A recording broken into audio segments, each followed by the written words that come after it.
Hi, I'm Dr. Lisa Olson from the Smart Weight Loss Coaching Podcast.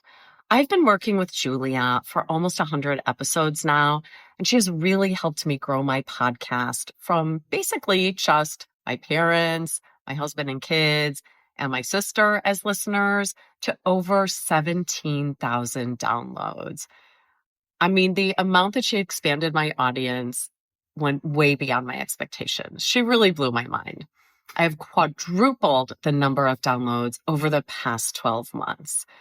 Julia has been so much more than just my podcast teacher. She has been like a partner to me, really taking an interest in my program and helping me more than I ever could have asked for. I highly recommend Julia. How amazing is that? I am so grateful that Dr. Lisa shared her experience.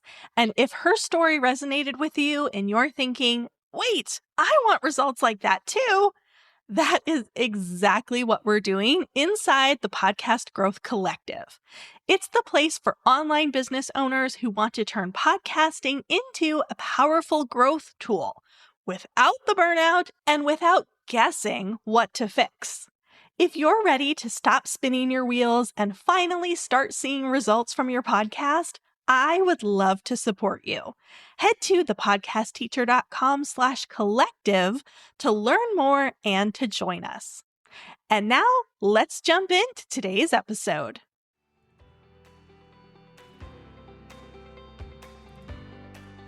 Welcome to Podcasting for Introverts. I'm Julia Levine, aka the Podcast Teacher. I'm a fellow introvert, entrepreneur, and educator.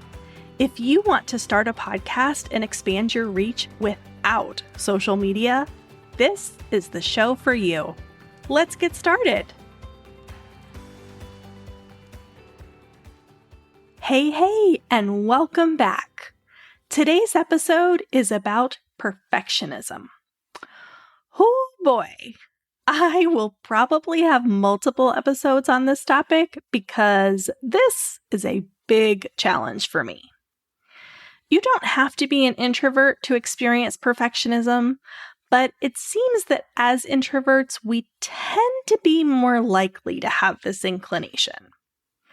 I personally experienced a lot of it during the process of launching this podcast. I mentioned in a previous episode that this has been several years in the making because I felt that as the podcast teacher, that my podcast needed to be perfect. I mean, I teach podcasting. I know what's needed for good content, good audio, and overall successful podcasting. I got really caught up in the thought of, I can't do this at all unless it's going to be perfect. And to be completely honest with you, I've made progress. This podcast is live after all, but I still struggle. Just like every other human on this planet, I continue to grow and evolve with work and time. So in today's episode, I'm going to share some things that have helped me with escaping perfectionism during the launch of this podcast in hopes that they can help you if you are struggling with perfectionism as a podcaster. The first thing that I did was determine my big picture why. This serves as my foundation and is something that I can come back to when I'm struggling. So, why do I want to start a podcast? I want to expand my reach and help more people start their own podcasts. And I really want to get off that darn social media hamster wheel. So when I'm struggling with perfectionism and it's tempting to procrastinate or throw in the towel altogether, I ask myself which is more important. Getting the information out there to help people or being perfect? And when I frame it that way, I can see very clearly that my perfectionism is getting in the way of my big picture goal of helping people. I can't expand my reach if I don't release the podcast at all? One thing that was really holding me back was my recording environment. I recently moved and I have a beautiful dedicated office space. I have tall ceilings and gorgeous wood furniture that makes for a beautiful workspace and filming backdrop. But the room is so echoey. As a podcast industry professional, I know the importance of good audio. I listened to my sample recording and thought, there's no way I can put out a podcast that sounds like this. So I made a few modifications, adding a rug and curtains, and I used a few of my post-processing tricks. The quality improved, but I still cringed listening to it with my professionally trained ear. I had to decide whether I was going to spend the time, energy, and money to achieve perfect audio, or whether I would call it good enough for now and move forward with imperfect sound.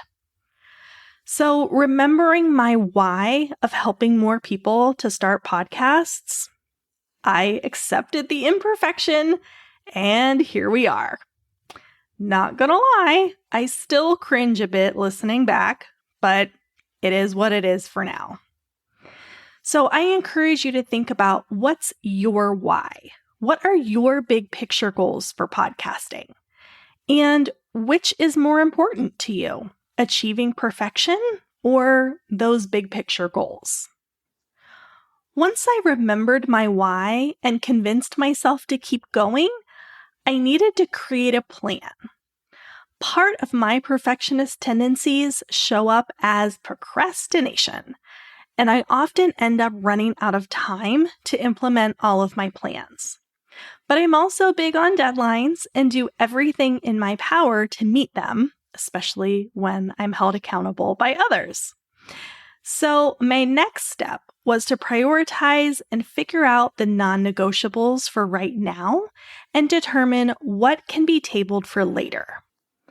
When it came to the podcast launch, I had so many grand ideas to make it the best podcast launch ever.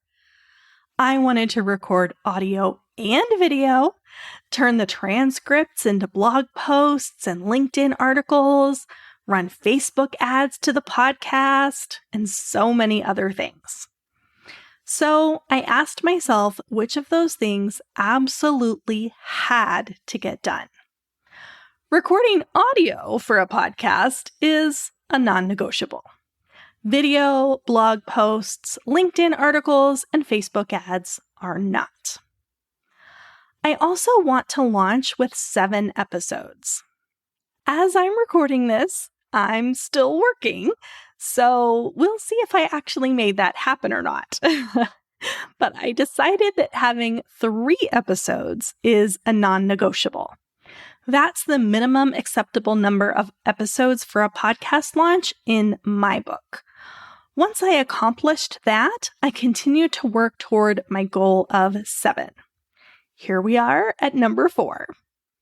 So the key here is that you can still have lofty goals as long as you identify and fulfill the non-negotiables first.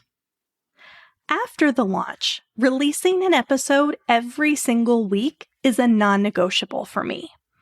I'd really like to release twice a week in the future, so I'll be working toward that goal, but the priority is getting 1 episode out religiously.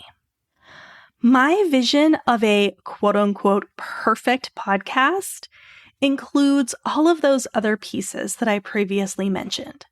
But I wasn't going to meet my deadline if I held on to all of them. Speaking of that deadline, there's a 100% chance that I would have pushed out my self-imposed deadline if I hadn't announced it publicly. So that's my next tip. Set a deadline and announce it. I chose a specific launch date for this podcast, and then I announced it to my email list. When perfectionism started to hit me hard and I contemplated pushing the date, I thought about how embarrassed I would be to tell thousands of people that I got in my own way and couldn't get it done on time. That got me back on track pretty fast. I will add a quick note that there are sometimes really good reasons for pushing a deadline, and that's not what I'm referring to here. A family emergency and getting held back by perfectionism are two very different things. Okay, moving on. Sometimes we're too close to the work to properly evaluate it. An outside perspective can help us see that something really is good enough, or to help us make the right tweaks to get it there. So, ask for help. This could be asking a friend or a colleague to listen to an episode or take a look at your cover art. Or it might look like hiring a podcast editor so that you don't have to worry about a 30-minute editing session spiraling into 3 hours because you feel the need to remove every little click of your saliva noise. Okay, maybe that one's just me, but an editor can definitely save you some headaches. Asking for feedback can backfire if you get too much of it, though. So if you're asking the masses, I recommend asking for a very pinpointed feedback, such as, do you like cover art option A or option B? Ask open-ended questions like, is there anything I can do to improve my cover art? Or, what do you think of this episode? To a specific individual that you trust, like your biz bestie. It's easy to have a too many cooks in the kitchen type of scenario and end up experiencing more confusion than clarity. So ask a specific person for feedback and trust that you don't need to keep perfecting something if it gets their stamp of approval. One of the wonderful things about podcasting is that everything is changeable. You can change the name of your show, your cover art, or your show description with just a few simple clicks. You can record and publish a new trailer, taking the old one down. You can re-record your intro and outro and use them for all episodes going forward. Or you can even go back and replace them in old episodes if you really want to. I don't recommend doing that though, because most listeners don't go back and listen to your entire back catalog. Generally, listeners grow and evolve with you from the beginning, or they discover you well into your podcasting journey and they listen to a handful of older episodes, but mostly just start following along with your new stuff. If you talk to any big name podcaster, almost every single one of them will groan and say, "Oh my goodness, my first episodes were so bad." But they're big name podcasters for a reason. They kept going. They got better as they went along, and they grew their listenership. So this is your sign to keep going, get better, and grow your listenership. I have a sticky note on my computer monitor that says, "Done is better than perfect." And that sums it up perfectly. Done gets results. Done leaves room for growth. Done saves time. So, to recap my best tips for escaping perfectionism as a podcaster, identify your big picture why, determine non-negotiables, announce your deadline, ask for help, and remember that everything is changeable. Say it with me now. Done is better than perfect. Hey, real quick before you go, I want to let you know that to celebrate the launch of this podcast and to further expand my reach, I'm giving away multiple $50 Amazon gift cards, and a full scholarship to my signature program, Podcast Startup Academy. To be entered to win, you just need to listen and subscribe to the show, give a rating and/or review on your favorite listening platform, and tell someone else about the podcast. That's it. Since you're probably multitasking, I'll include all of the nitty-gritty details in the episode description for you. Thanks for your support, and may the giveaway odds be in your favor.